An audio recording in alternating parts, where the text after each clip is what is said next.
Hi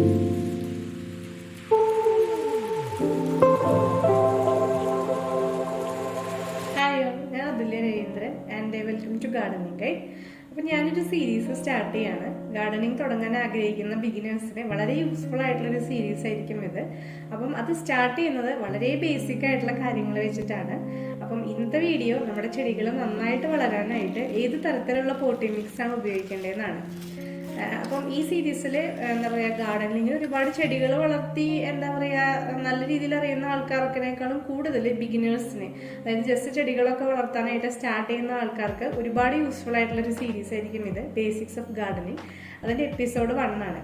അപ്പോൾ നമ്മളൊരു ചെടി നടുമ്പോൾ അല്ലെങ്കിൽ നമ്മളൊരു ഗാർഡൻ ഉണ്ടാക്കാൻ സ്റ്റാർട്ട് ചെയ്യുമ്പോൾ നമ്മൾ ബേസിക് ആയിട്ട് നമ്മൾ അറിഞ്ഞിരിക്കേണ്ട ഒരു കാര്യമാണ് അതിൻ്റെ പോട്ടി മിക്സ് എന്ത് അതുപോലെ എങ്ങനെ എടുക്കണം എന്നുള്ളത്. അപ്പോൾ ആ കാര്യങ്ങളൊക്കെ ഈ വീഡിയോയിൽ പറയാം കേട്ടോ. അപ്പോൾ വീഡിയോയിലേക്ക് കിടക്കുന്നതിന് മുമ്പായിട്ട് നിങ്ങളിതുവരെ ഈ ചാനൽ സബ്സ്ക്രൈബ് ചെയ്തിട്ടില്ലെങ്കിൽ ഒന്ന് സബ്സ്ക്രൈബ് ചെയ്യുക. പിന്നെ എൻ്റെ ഇൻസ്റ്റഗ്രാം ID ഞാൻ ഡിസ്ക്രിപ്ഷൻ ബോക്സിൽ കൊടുക്കാം. അതിൽ ഞാൻ ഒരുപാട് കാര്യങ്ങളും ഫോട്ടോസും കാര്യങ്ങളൊക്കെ അപ്ലോഡ് ചെയ്യാറുണ്ട്. അപ്പം അതെല്ലാവരും ഒന്ന് പറ്റുമെങ്കിൽ ഫോളോ ചെയ്യാം. അപ്പോൾ നമ്മൾ എന്താ പറയുക, സാധാരണ എല്ലാവരും ഇപ്പം ഞാനായാലും തുടക്കത്തിലൊക്കെ ഈ ചെടികൾ നട്ടിരുന്നത് സാധാരണ നമ്മുടെ വീട്ടിലുള്ള മണ്ണ് ചട്ടിയിലാക്കിയിട്ട് അതിൽ ചെടികൾ നടും. അതല്ലെങ്കിൽ മണ്ണിൽ തന്നെ ചെടികൾ നടും.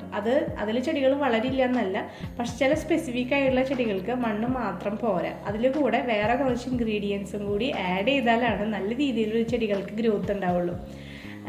അപ്പോൾ എന്താ പറയുക, ആ ഒരു ഇൻഗ്രീഡിയൻസ് എന്ന് പറയുന്നത് ബേസിക്കായിട്ട് 4 കാര്യങ്ങളാണ് നമ്മുടെ പോട്ടി മിക്സിൽ നമ്മൾ ഉൾപ്പെടുത്തേണ്ടത്.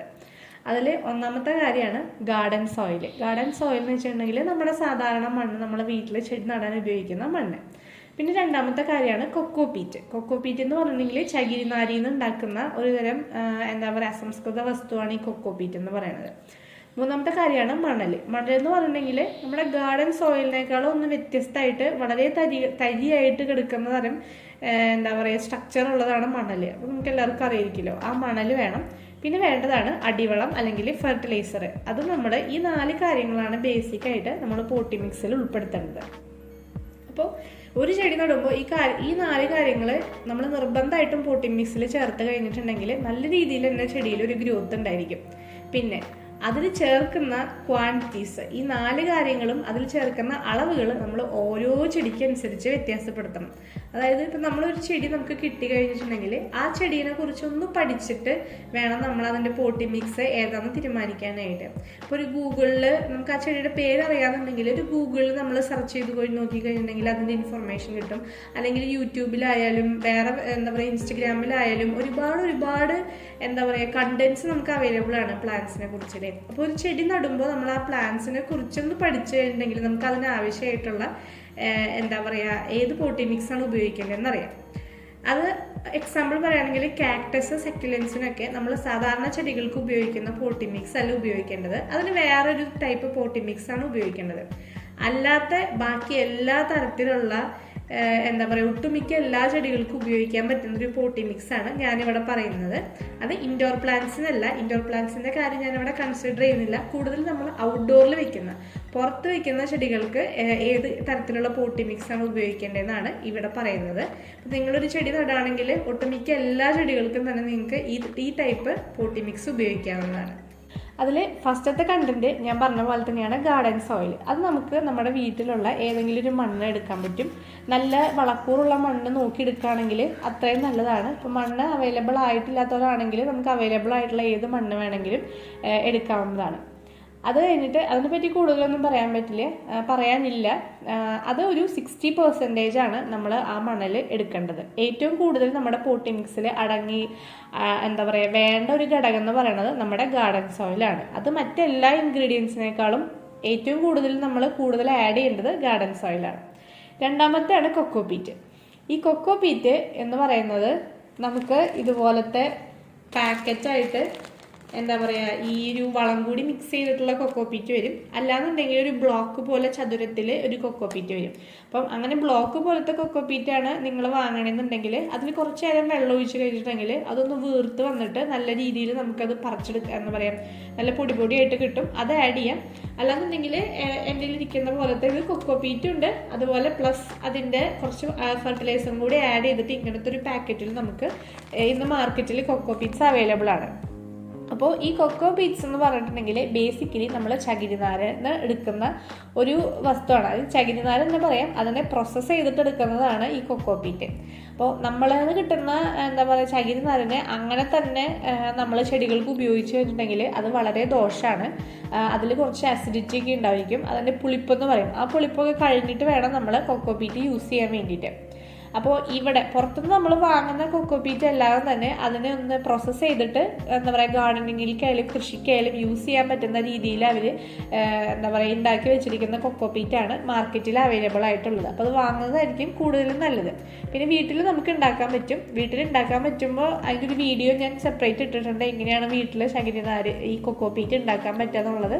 ഞാൻ മുന്നൊരു വീഡിയോ ഇട്ടിട്ടുണ്ട്. അപ്പം അതിൻ്റെ ലിങ്ക് ഞാൻ ഡിസ്ക്രിപ്ഷൻ ബോക്സിൽ കൊടുക്കാം. അപ്പോൾ അത് വേണ്ടവരുണ്ടെങ്കിൽ അത് കണ്ടു നോക്കാം കേട്ടോ. അപ്പം ഈ കൊക്കോപീറ്റ് എന്ന് പറയുന്നത് ബേസിക്കലി നമ്മൾ ഉപയോഗിക്കുന്നത് വെള്ളം ഹോൾഡ് ചെയ്ത് നിർത്താൻ വേണ്ടിയിട്ടാണ്.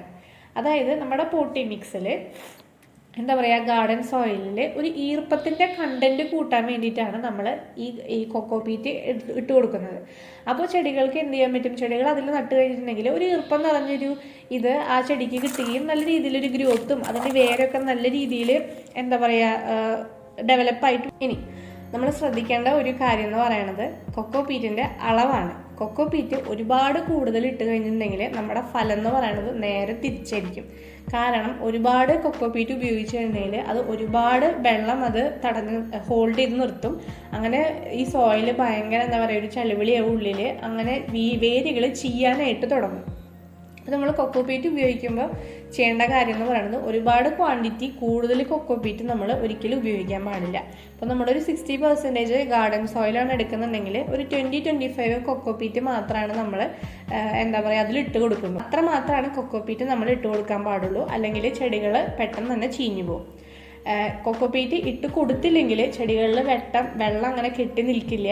എന്താ പറയുക ഈ മണ്ണ് ഭയങ്കര കോമ്പാക്റ്റ് ആയി പോകും. അതായത് ഇപ്പം നമ്മൾ ചില പോട്ടി മിക്സ് ഒക്കെ നമ്മൾ ഒരുപാട് കാലം കഴിഞ്ഞ് തൊട്ട് നോക്കിയാൽ അറിയാം ഭയങ്കര ഉറപ്പായിട്ട് നിൽക്കുന്നത് അല്ലേ. അങ്ങനത്തെ ഉറപ്പായിട്ടുള്ള മണ്ണിൽ ചെടികൾക്ക് വേരുകളൊക്കെ ഓടാനായിട്ട് ഭയങ്കര ബുദ്ധിമുട്ടായിരിക്കും. അപ്പോൾ കൊക്കോപീറ്റ് അങ്ങനെ ആഡ് ചെയ്ത് കൊടുത്തിട്ടുണ്ടെങ്കിൽ അങ്ങനെ ഭയങ്കരമായിട്ടൊരു കട്ടായിട്ടുള്ള മണ്ണ് ഡെവലപ്പ് ആവുന്നത് നമുക്ക് ഒഴിവാക്കാനായിട്ട് പറ്റും. അതാണ് കൊക്കോപീറ്റിൻ്റെ യൂസേജ് എന്ന് പറയുന്നത്. പിന്നെ നമ്മൾ ആഡ് ചെയ്യേണ്ട ഒരു ഘടകമാണ് മണൽ. എന്തിനാണെന്ന് വെച്ചിട്ടുണ്ടെങ്കിൽ സെയിം പർപ്പസ് തന്നെയാണ്. മണ്ണ് ഒരുപാട് കട്ടയായി പോകാണ്ടിരിക്കാൻ വേണ്ടിയിട്ടാണ്.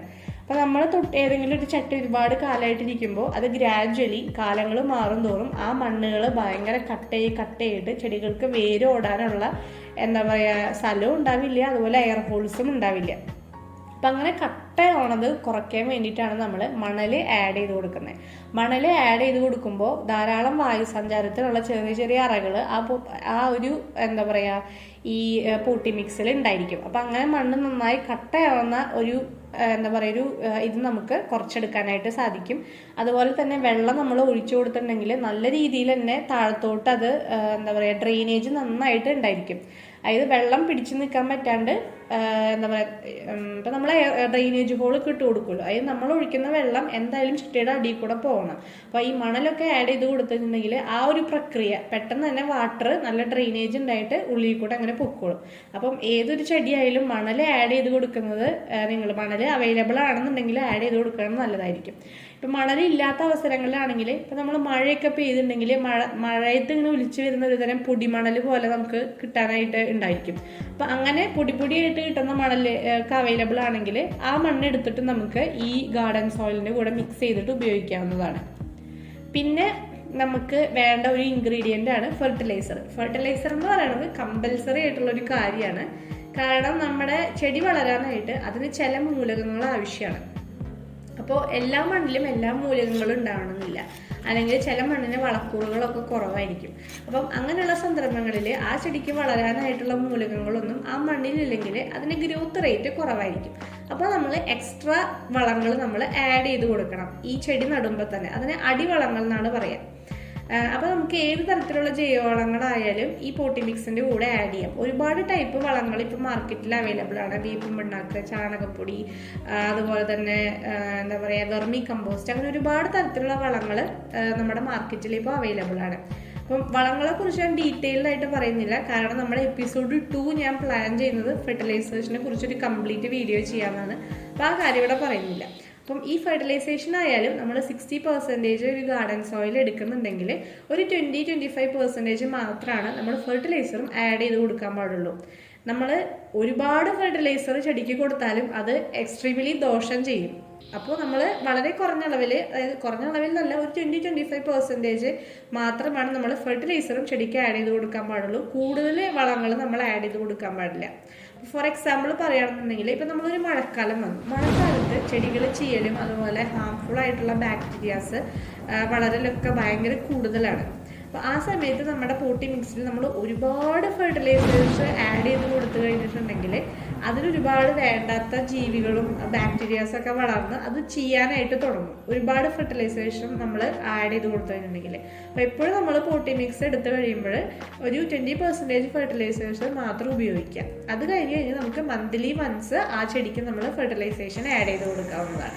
ഓക്കെ, ഇനി കൊക്കോപീറ്റ് ചില ടൈപ്പ് ഓഫ് ചെടികൾക്ക് നമ്മൾ കൂടുതൽ ഇട്ട് കൊടുക്കണം. അതായത് വെള്ളം ഒരുപാട് വേണ്ട ചെടികളുണ്ടാവും, അതുപോലെ കുറച്ച് വെള്ളം വേണ്ട ചെടികളുണ്ടാവും. ഓരോ ചെടിയുടെയും ക്യാരക്ടറിസ്റ്റിക്സ് എല്ലാം വ്യത്യസ്തമാണ് അല്ലേ.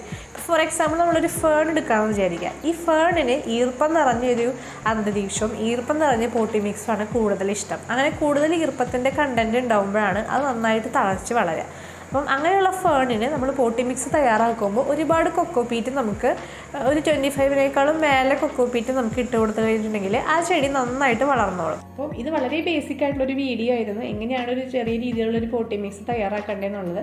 നമ്മൾ ഏത് ചെടി നട്ട് കഴിഞ്ഞാലും ഈ 4 ഇൻഗ്രീഡിയൻസും കൂടി ഉൾപ്പെടുത്താനായിട്ട് എല്ലാവരും ശ്രമിക്കുക കേട്ടോ. ഇനി അടുത്തൊരു എപ്പിസോഡ് ഈ എന്താ പറയുക ഈ ബേസിക്സ് ഓഫ് ഗാർഡനിങ്ങിൻ്റെ എപ്പിസോഡ് 2 ആയിരിക്കും. അതൊരു ഫെർട്ടിലൈസേഷനെ കുറിച്ച് കൂടുതൽ ഞാൻ പറയാം. ഏതൊക്കെ ടൈപ്പ് ജൈവവളങ്ങളാണ് നമ്മുടെ ഉള്ളത്, അതുപോലെ എന്താ പറയുക എങ്ങനെയാണ് നമ്മൾ വളങ്ങൾ കൊടുക്കേണ്ടത്. നമ്മുടെ വീട്ടിൽ തന്നെ നമുക്ക് ഒരുപാട് വളങ്ങൾ നമുക്ക് ഉണ്ടാക്കാനായിട്ട് പറ്റും. അപ്പോൾ ആ വക കാര്യങ്ങളൊക്കെ ഞാൻ നെക്സ്റ്റ് ഒരു വീഡിയോയിൽ പറയാം കേട്ടോ. അപ്പോൾ എല്ലാവരും ഈ ചാനൽ സബ്സ്ക്രൈബ് ചെയ്യുക. ഈ സീരീസ് എല്ലാവരും കണ്ടു നോക്കുക. ബിഗിനേഴ്സിനൊക്കെ വളരെ യൂസ്ഫുൾ ആവുന്നുള്ളത് എനിക്ക് ഉറപ്പാണ്. അതായത് ഗാർഡനിങ്ങിനെ കുറിച്ച് ഒന്നും അറിയാത്ത, പുതുതായിട്ട് വല്ല പ്ലാന്റ്സ് വളർത്തണം എന്ന് ആഗ്രഹിക്കുന്ന ഒരു കൂട്ടം പ്രേക്ഷകരെ എയിം ചെയ്തിട്ടാണ് കേട്ടോ ഈ ഒരു സീരീസ് ഇടുന്നത്. അപ്പോൾ എല്ലാവർക്കും ഈ വീഡിയോ ഇഷ്ടപ്പെട്ടെന്ന് കരുതുന്നു. ഇഷ്ടപ്പെട്ട് കഴിഞ്ഞാൽ ലൈക്ക് ചെയ്യുക, ഷെയർ ചെയ്യുക, അതുപോലെ എന്തെങ്കിലും അഭിപ്രായങ്ങൾ ഉണ്ടെങ്കിൽ കമൻറ്റ് ചെയ്യുക. അപ്പോൾ ഇനി അടുത്തൊരു വീഡിയോയിലായിട്ട് വീണ്ടും കാണാം. Bye bye.